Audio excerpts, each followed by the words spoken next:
Bonjour à vous mes hockey fans et bienvenue à ce dernier preview pour ce qui est de la finale, pour ce qui est de la conférence de l'Ouest, on va dire ça comme ça parce qu'après ça il nous reste encore la finale de la Coupe Stanley.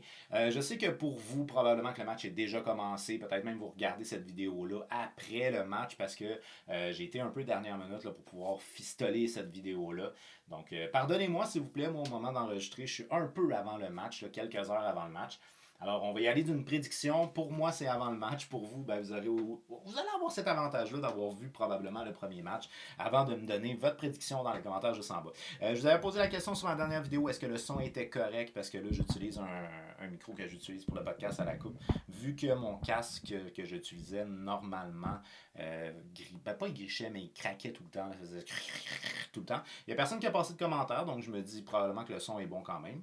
Fait qu'on va continuer avec ce son-là, tout simplement. Maintenant, on va y aller avec ce qui est la finale de la conférence de l'Ouest. C'est un. Là, ce coup-là, je me trompe pas. Sur TikTok, je m'étais trompé. Là, j'avais dit dans le cas de la finale de la conférence de l'Est, c'était un 2 en 2 ans. C'était pas un 2 en 2 ans, mais là, bon, c'est encore là, c'est un chapitre 2 entre les Stars de Dallas et les Oilers d'Edmonton. On se rappelle évidemment que les Oilers ont eu le dessus l'année dernière puisque c'est eux qui se sont rendus en finale contre les Panthères de la Floride. Donc c'est un strike 2.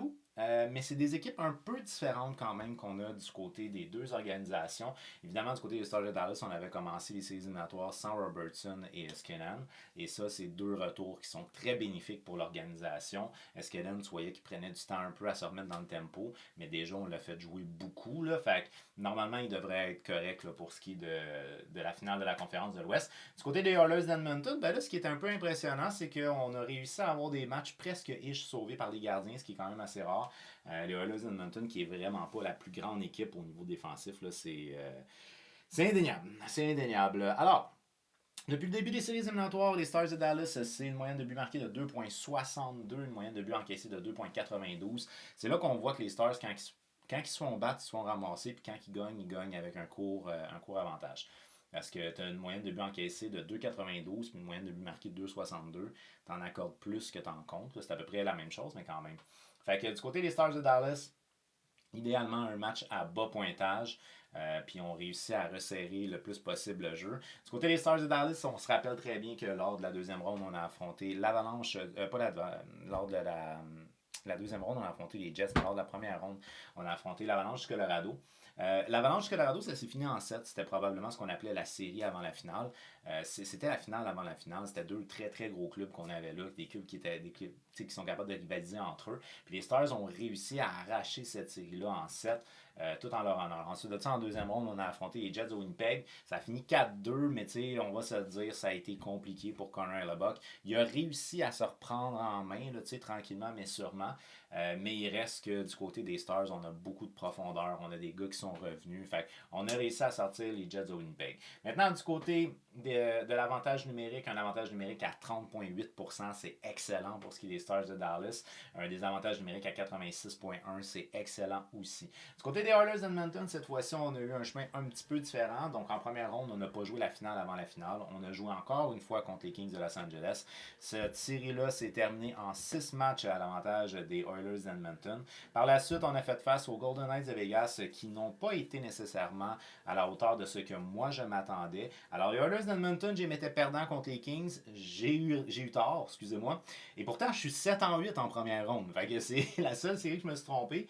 En deuxième ronde, je mettais les Golden Knights gagnants. Fait que les Oilers m'ont encore fait mentir. Et pourtant, en deuxième ronde, je suis 3 en 4. Donc, quand même, j'ai un bon ratio. Fait que pour cette série-là, on verra. Alors, c'est ça. Pour ce qui est des Oilers d'Edmonton, une moyenne de buts marqués de 3,91. C'est connu. C'est une équipe qui marque beaucoup de buts, presque 4 buts par match depuis le début des séries. C'est excellent. Une moyenne de buts encaissés de 3,09. Ça se travaille. Conor McDavid qui est sorti publiquement en disant comme quoi j'espère que Skinner a fait fermer la bouche de certaines critiques à son égard là, lors des derniers matchs.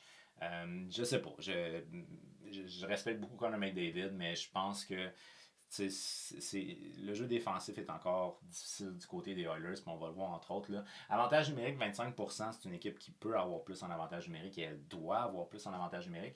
Et un désavantage à 66,7%, c'est désastreux comme désavantage numérique. Fait que les unités spéciales sont clairement à l'avantage des Stars, le 5 contre 5 qui est à l'avantage des Oilers.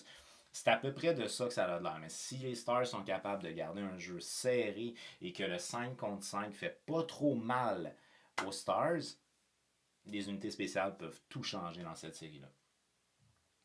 Alors, on va y aller maintenant avec les 5 meilleurs pointeurs du côté des Stars de Dallas. Évidemment, Mikko Rantanen qui connaît des excellentes séries éliminatoires. Il pourrait peut-être même gagner Conn Smythe. Qui sait.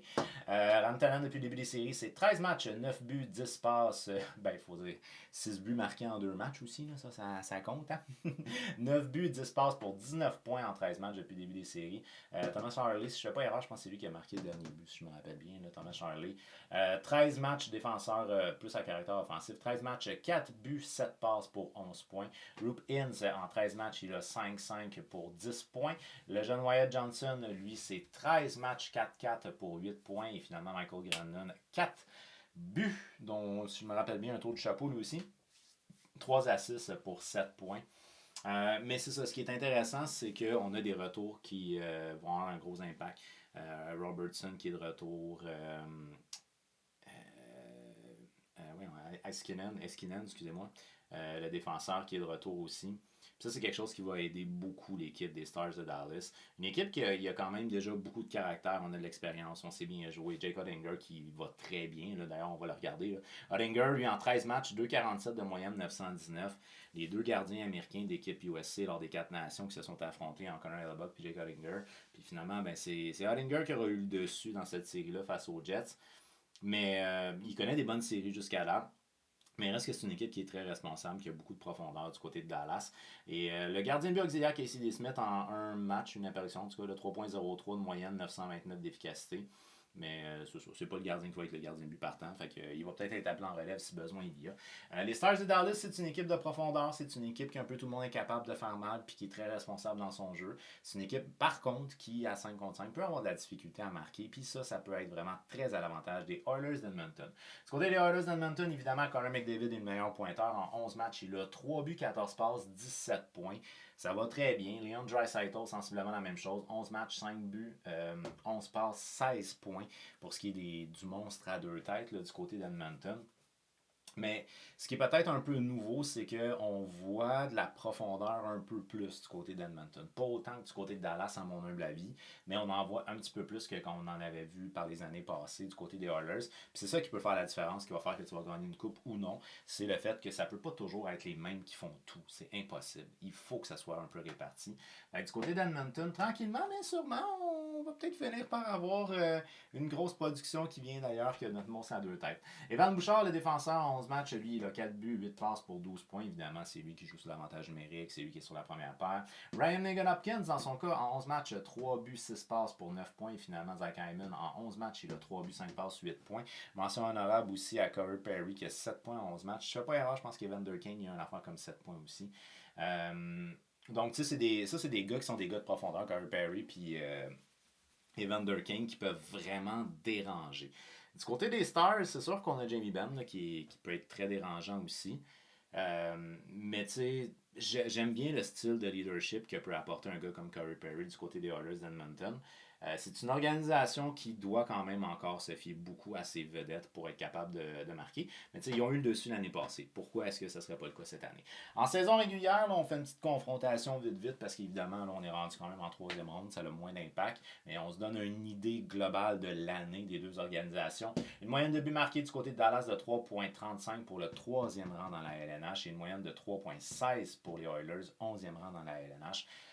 Évidemment, il y a eu des blessures là, du côté des Oilers, mais c'est quand même un bon gap. Là. Troisième dans la ligue contre 11e, là, c'est un bon gap. Ensuite de ça, en termes de moyenne de buts encaissés, 2,71, on était 6e dans la ligue du côté de Dallas. 2,87, 14e dans la ligue pour les buts encaissés pour ce qui est des Oilers d'Edmonton. Donc, net avantage autant au niveau des buts marqués qu'encaissés du côté des Stars de Dallas. En avantage numérique, 22%, on est 17e dans la ligue pour les Stars, mais quand même, les Oilers, on est 12e dans la ligue avec 23,7%. Fait que le gap n'est pas si gros que ça. Il n'y a pas un gros avantage aux Oilers pour ce qui est de l'avantage numérique. Après ça, des avantages numériques, 82% pour ce qui est des Stars, 4e dans la ligue, alors qu'on est à 78,2% pour ce qui est des Oilers, 16e dans la ligue. Je ne suis pas très optimiste pour ce qui est des unités spéciales, surtout là, des avantages numériques, parce qu'on voit qu'on est à peu près dans les mêmes chiffres. On est dans des chiffres que je qualifierais de difficiles du côté des Oilers dans des avantages numériques. Donc, si on a un avantage numérique du côté des Stars, nous, on s'est amélioré beaucoup en séries éliminatoires versus notre saison régulière. En série, 30,8 en avantage numérique, 22 en saison régulière. Net avantage là, en séries éliminatoires pour ce qui est des Stars avec leur avantage numérique. Fait que, à partir du moment où ça tombe une garde d'unité spéciale, moi je dis que cette série-là va tomber du côté de Dallas. Par contre, s'il n'y a presque pas de pénalité, ça risque d'être une série du côté des Oilers d'Edmonton. Mais comme on sait, le jeu est animé en séries éliminatoires. On va se donner quand même le fait que c'est une série qui, on l'espère, va être de longue durée. On met ça en 7 matchs. Et moi, pour ma part, coudon, je me suis trompé face aux Oilers en première ronde. Je me suis trompé face aux Oilers en deuxième ronde. Ben, je vais peut-être encore me tromper face aux Oilers en troisième ronde parce que moi, je mets les Stars de Dallas en 7 matchs et ma finale, Stars contre les Panthers. Alors, qui va remporter cette série-là de la finale de la conférence de l'Ouest selon toi? Fais-le moi savoir au travers des commentaires. Un gros merci d'avoir regardé ma vidéo. On n'oublie pas, on s'abonne, active la petite cloche parce qu'il y a un dernier preview qui s'en vient pour la finale de la Coupe Stanley très prochainement. Et je vous souhaite de belles finales de conférence. Un gros merci d'avoir regardé ma vidéo et on se revoit très bientôt.